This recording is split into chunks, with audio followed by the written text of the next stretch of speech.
High commissioner نے کہا کہ یہ افسوسناک واقعہ تھا، تاہم حکومت کی طرف سے فوری کارروائی اور علماء کرام کا رد عمل اطمینان بخش ہے۔ ہائی کمشنر نے کہا کہ پاکستان اور سری لنکا 1948 سے دوست ہیں اور پاکستان نے مختلف مسائل کے حل کے لیے ہمیشہ سری لنکا کی مدد کی ہے۔ انہوں نے حکومت سے مطالبہ کیا کہ وہ پریانتھا کمارا کے اہل خانہ کو مناسب معاوضہ ادا کرے۔ اس موقع پر اظہار خیال کرتے ہوئے مذہبی ہم آہنگی کے بارے میں وزیر اعظم کے خصوصی نمائندے طاہر محمود اشرفی نے یقین دلایا ہے کہ پاکستان ذمہ داروں کو سزا دینے کے لیے تمام ممکنہ اقدامات کرے گا۔ ممتاز عالم دین مفتی تقی عثمانی نے پاکستانی قوم کی جانب سے سری لنکا کے عوام سے معذرت کی۔ انہوں نے کہا کہ مجرموں کے خلاف مقدمے کو منطقی انجام تک پہنچایا جائے گا۔ ممتاز علماء کرام ساجد میر، حامد سعید کاظمی، عبدالخبیر زبیر، قاری حنیف جلندری اور علامہ عارف واحدی نے بھی اس موقع پر اظہار خیال کیا اور واقعے کی مذمت کی۔ علماء کرام نے اس موقع پر آئندہ جمعۃ المبارک کو یوم مذمت کے طور پر منانے کا اعلان کیا ہے۔ بعد میں مشترکہ اعلامیہ میں علماء کرام نے سیالکوٹ کے واقعے کی مذمت کی۔ انہوں نے اس واقعے کو اسلامی تعلیمات کے منافی قرار دیا۔ حکومت نے لوگوں کو سستی رہائش فراہم کرنے کے لیے سرکاری اور نجی شراکت داری کے تحت رہائشی یونٹوں کی تعمیر کا کام تیز کر دیا ہے۔ نیا پاکستان ہاؤسنگ اتھارٹی کے ترجمان عاصم شوکت علی نے ریڈیو پاکستان کے خبروں اور حالات حاضرہ کے چینل کو ایک خصوصی انٹرویو دیتے ہوئے بتایا ہے کہ نجی بلڈرز نے 30 لاکھ سے زائد رہائشی یونٹ تیار کیے ہیں۔ اتھارٹی نے پنجاب اور دوسرے صوبوں میں شہری علاقوں کے نواح میں منصوبے شروع کرنے کا فیصلہ کیا ہے، جہاں 3.5 مرلے کے گھروں میں تمام بنیادی سہولتیں فراہم کی جائیں گی۔ ترجمان نے کہا کہ حکومت غریبوں کو زمین کی لاگت اور شرح سود پر اعانت فراہم کر رہی ہے تاکہ وہ گھر حاصل کر سکیں۔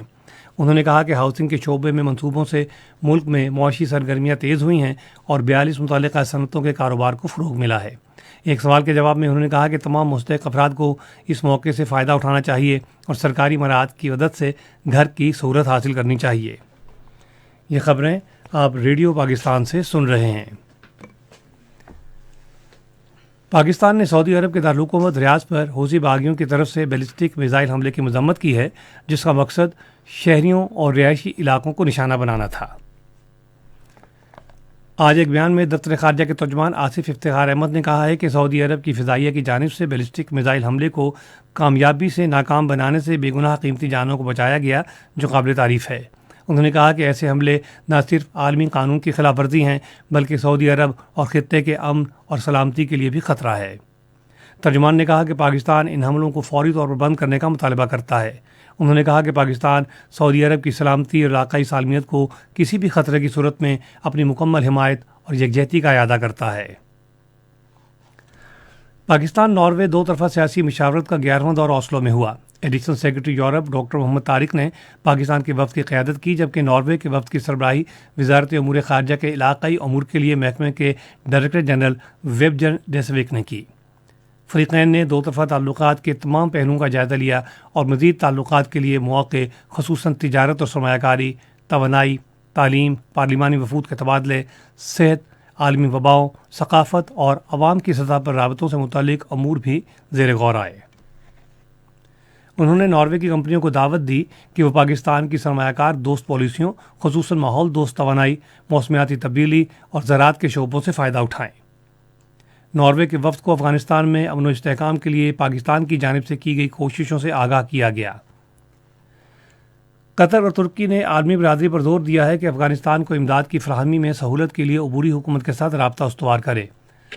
دارالحکومت دوحہ میں قطر کے وزیر خارجہ شیخ محمد بن عبد الرحمن الثانی نے اپنے ترک ہم منصب کے ہمراہ پریس کانفرنس میں اظہار خیال کرتے ہوئے کہا ہے کہ دونوں ملکوں نے افغانستان میں استحکام اور تعلقات کو فروغ دینے کے لیے انسانی اور معاشی کوششیں بڑھانے کے حوالے سے مل کر کام کرنے کا عزم ظاہر کیا ہے۔ انہوں نے کہا کہ قطر کابل کے بین الاقوامی ہوائی اڈے کو فعال رکھنے کے لیے ترکی اور طالبان کے ساتھ مل کر کام کرے گا۔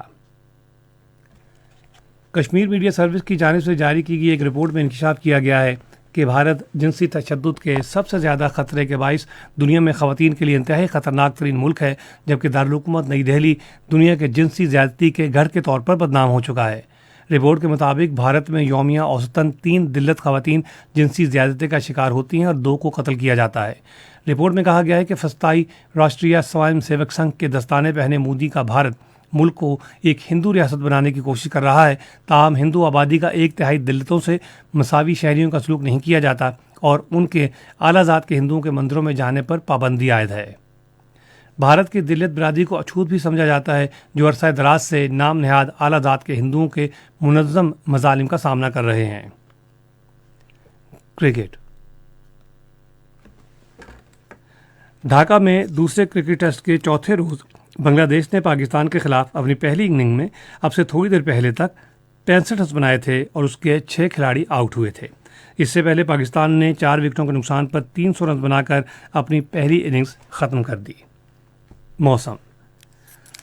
محکمہ موسمیات کی پیشگوئی کے مطابق آئندہ 12 گھنٹے کے دوران ملک کے بیشتر علاقوں میں موسم سرد اور خشک رہنے کا امکان ہے۔ پنجاب کے میدانی علاقوں میں رات کے اوقات میں سموگ اور دھند چھائی رہے گی۔ آج ریکارڈ کیا گیا بعض شہروں کا درجہ حرارت۔ Islamabad 25 degree centigrade, Lahore 23، Karachi 28، Peshawar 22۔ اہم خبروں کا خلاصہ ایک مرتبہ پھر سن لیجیے۔ وزیر اعظم نے کہا ہے کہ پاکستان کے معاشی اشاریے مستحکم ہیں۔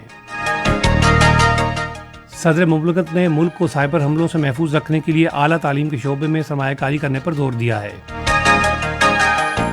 وزیر داخلہ نے معاشرے پر زور دیا ہے کہ ملک میں انتہا پسندی سے اجتماعی طور پر نمٹا جائے۔ اسی کے ساتھ خبریں ختم ہوئیں۔ مزید خبروں اور تجزیوں کے لیے آئیے ہماری ویب سائٹ پر، پتہ ہے radio.gov.pk، اور فیس بک کے link radio Pakistan news official پر براہ راست ویڈیو سٹریمنگ بھی ملاحظہ کی۔